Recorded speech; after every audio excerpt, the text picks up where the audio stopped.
E agora você acompanha pela Rádio Rio de Janeiro o programa Estudo das Obras de André Luiz.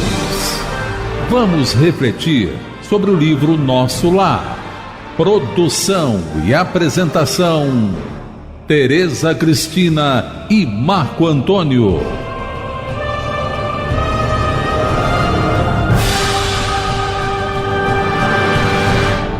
Olá, caros ouvintes da Rádio Rio de Janeiro. Estamos começando mais um programa do estudo das obras de André Luiz. Atualmente estudando o livro Nosso Lar, que foi psicografado por Francisco Cândido Xavier pelo espírito de André Luiz.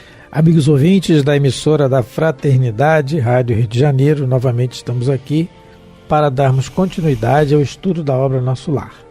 Nós estamos no capítulo 50, último capítulo do livro, Cidadão de Nosso Lar. E no programa passado comentávamos sobre o aprendizado que o André Luiz está tendo, né? E para todos nós, o exemplo para todos nós, do trabalho, como ele, em palavras deles, né?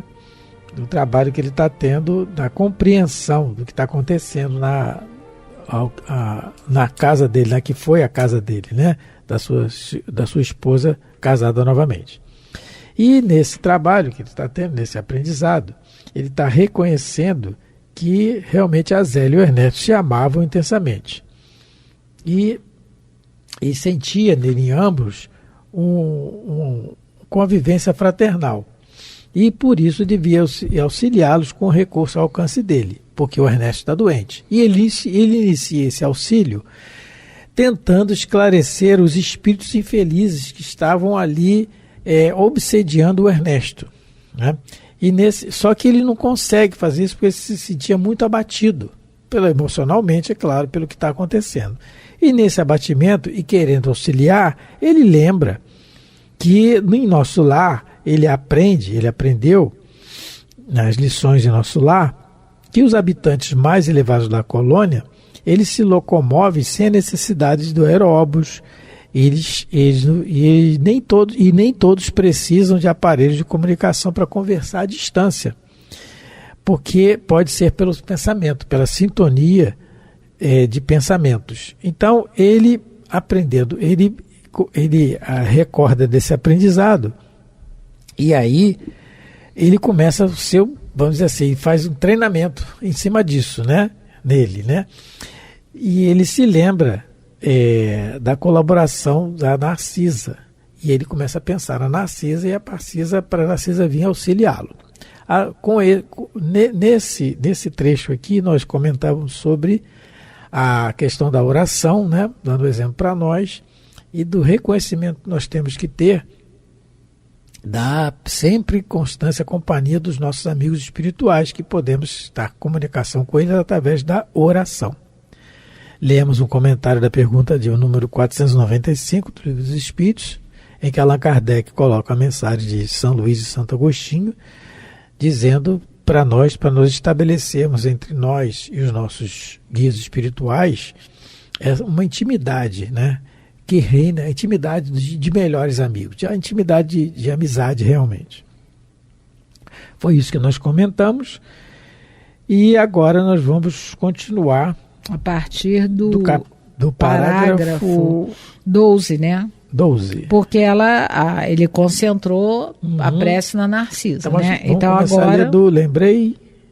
Aí nós já lemos, mas pode ler de novo. Vamos ler para encaixar o raciocínio, né, do que vai vir agora. Lembrei quanto me seria útil a colaboração de Narcisa e experimentei. Concentrei-me em fervorosa oração ao Pai, e nas vibrações da prece dirigi-me a Narcisa encarecendo socorro. Narcisa é a enfermeira que trabalhou com ele, né? Então exatamente o que a gente faz quando a gente está geralmente em aflição, porque a oração é para pedir, louvar e agradecer. Normalmente a gente pede mais do que agradece, né? E louvar nunca. E louvar quase nunca. Então não deveria ser assim, mas estamos em aprendizado. E ele faz exatamente isso, ele pede. E ele continua assim: contava-lhe em pensamento minha experiência dolorosa, comunicava-lhe meus propósitos de auxílio e insistia para que me não desamparasse. Então ele contava, então nós estamos vendo aqui uma conversação mental. E é o que a gente estabelece na oração, é exatamente isso. Nós que temos o conhecimento que os Espíritos trazem para nós, que absorvemos esse conhecimento mentalmente, que a gente sempre pensa que na oração não estamos falando sozinhos, aliás, sozinhos nós nunca estamos, e que na oração nós estamos em comunicação com aqueles que tentam nos ajudar. O que acontece geralmente é que a gente está sempre querendo que a nossa oração seja atendida da maneira que a gente quer, e isso aí não é bem assim, né? É da maneira que os bons espíritos acham melhor para nós. E essa comunicação se faz o tempo todo. No livro Entre a Terra e o Céu, nós temos o exemplo de uma oração refratária. Ela é dita assim no livro. O nome dela é oração refratária. Por quê? A menina, uma criança, faz uma oração para a mãe que desencarnou. O nome da mãe é Odila. A menina faz uma oração para a mãe porque a segunda esposa do pai dela, que é a Zulmira, ela está muito doente. E a menina faz uma oração para a mãe. Mãezinha, ajuda a Zulmira, porque ela está muito doente, né? Faz a oração. A oração dela, fervorosa, ela chega aos espíritos lá na colônia. Só que ela não vai para a mãe dela, porque a mãe dela não está nessa sintonia do bem. A mãe dela é exatamente a mãe dela que está obsediando a madrasta que está doente. E aí essa oração não se perde por isso. Ela não chega na mãe, mas chega na colônia. Por isso que ela é refratária, é como se ela batesse em algum obstáculo e desviasse, mas ela não se perde. Não é? Isso é muito interessante que está. Livro Entre a Terra e o Céu, também de André Luiz. Muito interessante. E a partir dessa oração é desencadeado um trabalho de anos em cima de uma família, das situações ali, a partir de uma prece. E isso é o que acontece o tempo todo. Então, as nossas orações, as nossas preces, não são perdidas. O que a gente às vezes acha porque a gente não é atendido naquilo que a gente quer. Mas não é assim, porque o melhor não era aquilo. Então, é um exemplo para nós. Quer falar alguma coisa? Não. Aconteceu, que eu me perdi. Então, ele conversou, comunicou para ela e contou em pensamento. É bem detalhado o que está aqui. Contar é uma conversa. Só mais um detalhe que a gente anotou aqui. A oração é uma conversa. Orar, como diz o verbete que vem, os ores boca, é abrir a boca da alma. Isso é orar.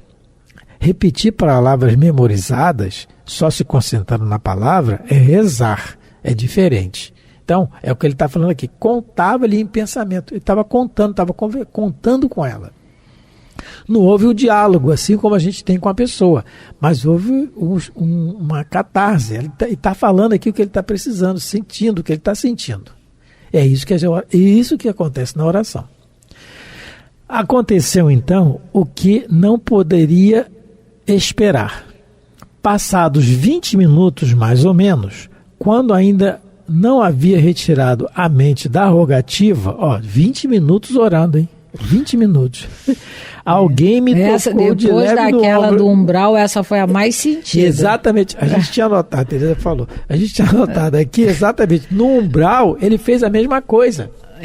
Sentindo. Ele fez a mesma coisa, sentida. Quando ele fez sentido realmente, né, que ele viu que existia um Deus, está lá no início do livro, e ele foi sentido, ele realmente foi ele virou a chave ali na hora, porque ele era materialista. Mas ali ele viu que realmente deveria existir um Deus, assim, ele estava chorando, angustiado. Aí o Clarence apareceu e fala para ele, eu estava sempre aqui. É interessante o Dr. Haroldo Dutra Dias, que é um palestrante espírita, ele conta de uma experiência pessoal que quando ele, jovem ainda, ele teve uma experiência muito sofrida e ele sentou numa praça e começou a chorar. E um padre chegou perto dele, se eu não me engano foi um padre, meu filho, eu queria te pedir um favor. E ele disse que pensou assim, meu Deus do céu, será que ele não está vendo que eu estou triste, que eu estou chorando? Aí ele, pois não, o que eu posso ajudá-lo? Ele falou assim, eu queria que você pedisse a Deus por mim. Aí ele não entendeu o que o padre pediu para ele. Ele falou, como? O que o senhor está pedindo? Meu filho, porque quando a gente está em aflição, a gente está mais perto de Deus. Então, como você está sofrendo, você provavelmente está bem perto de Deus pela oração, né? Nesse sentido. Então, você reze por mim, peça a Deus por mim também. Porque, realmente, ao nosso nível evolutivo, as nossas preces, elas só são realmente preces que passam do céu da boca quando a gente está na aflição. Infelizmente ainda é assim, não é? A gente ainda não sabe louvar, porque se a gente já fosse algo mais evoluído, as nossas preces só seriam de louvores e agradecimento, como Paulo nos ensina, né? A tudo dai graças. A gente ainda não está, a gente ainda está na fase do petitório, né? De pedir. Mas é assim mesmo, tem que começar por algum lugar. Então vamos começar pedindo, porque a gente não trouxe de outras encarnações esse hábito da comunhão com a divindade, a comunhão verdadeira, sincera, a gente não trouxe. Então a gente tem que começar por algum lugar, a gente vai começar pelos pedidos mesmo, até uma hora a gente chegar na outra fase, né? Igual videogame, a gente vai de fase em fase, mas um dia chega lá, um dia a gente dá lá o game over. Olha, o Emmanuel... Para nós. O Emmanuel ditou um livro, através do Chico, chamado Encontro Marcado. O título do livro é Encontro Marcado. E ele fala, na introdução do livro, um comentário sobre exatamente o que Jesus fala em Mateus, capítulo 11. Está no Evangelho de Mateus, capítulo 11, de 28 a 30. Vinde a mim, todos vós que estáis aflitos e sobrecarregados, que eu vos aliviarei. Tomai sobre vós o meu jugo e aprendei comigo, que sou brando e humilde de coração, e acharei repouso para as vossas almas, pois é suave o meu jugo e leve o meu fardo. Sou o grande... Aí, no Espírito de Verdade, no capítulo 7 do Evangelho segundo o Espiritismo, Allan Kardec também coloca assim a mensagem do Espírito de Verdade. Sou o grande médico das almas, e venho trazer-vos o remédio que vos há de curar. Os fracos, os sofredores e os enfermos são os meus filhos prediletos.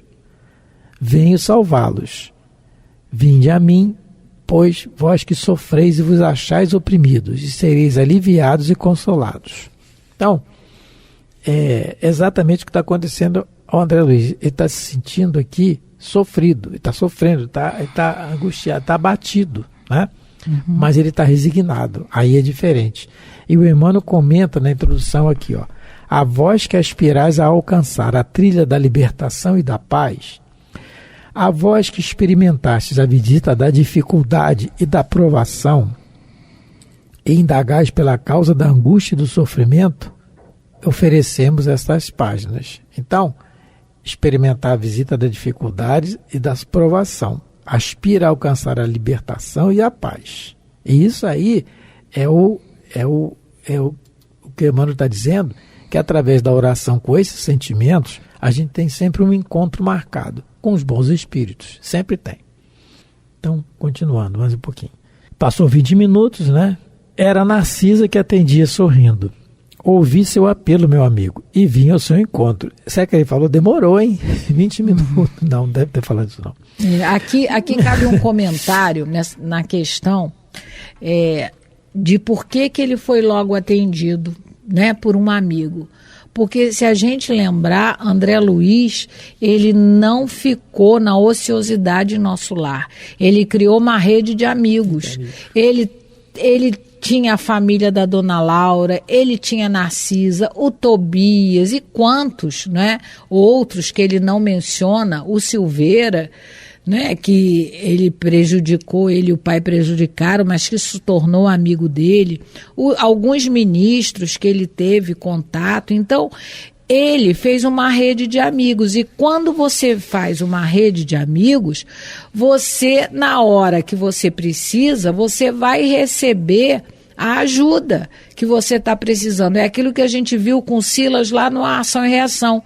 Ele sabia que ele ia reencarnar, então ele estava fazendo serviço extra, porque ele estava, ele estava semeando um plantio de simpatia, alguma coisa assim, para ele colher mais tarde. Porque a lei de ação e reação, ela é uma lei física, é a terceira lei de Newton, mas ela é uma lei moral também. Você só recebe aquilo que dá. Você, toda ação que você faz gera uma reação. Então, se você ajuda as pessoas, isso agora trazendo para o nosso campo de encarnados, é a mesma coisa. Porque se você beneficia algumas pessoas desinteressadamente, se você colabora, é uma pessoa prestativa, você vai criando uma rede de simpatias. E na hora que você precisar, com certeza, você vai ter mãos que vão te ajudar. Agora, se você, ao contrário, você vive numa redoma só pensando em você, só, fazendo coisas boas para você, na hora que você precisar, você não vai ter quem, você não vai ter quem te ajude, porque você não construiu essa plantação de simpatias, vamos dizer assim. Então você vê, apesar dele 20 minutos, mas no minuto a Narcisa deu um jeitinho lá nas câmaras, passou lá a tarefa dela para alguém, uma emergência aconteceu. E aí vem a Narcisa socorrer o amigo. Então a gente tenha a certeza que na nossa vida de relação, enquanto encarnado estamos, acontece o mesmo.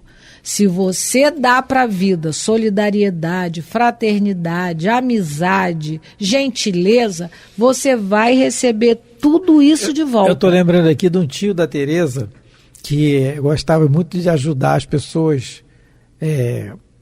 Assim, ela vai contar a história direito. E no enterro dele, no velório dele. Sim, é meu tio Hudson. Lembrei dele agora, isso. Você deve estar por aí. Eu lembrei dele. E ele era uma pessoa muito boa e ajudava muito. No entendimento dele, ele dava cachaça para todos os lixeiros, coitado, mas olha só, é o entendimento dele, coitado, a gente vai ser cobrado pelo muito de conhecimento que a gente recebeu. Não é o caso dele. Ele gostava de um traguinho às vezes. Mas ele dava comida também.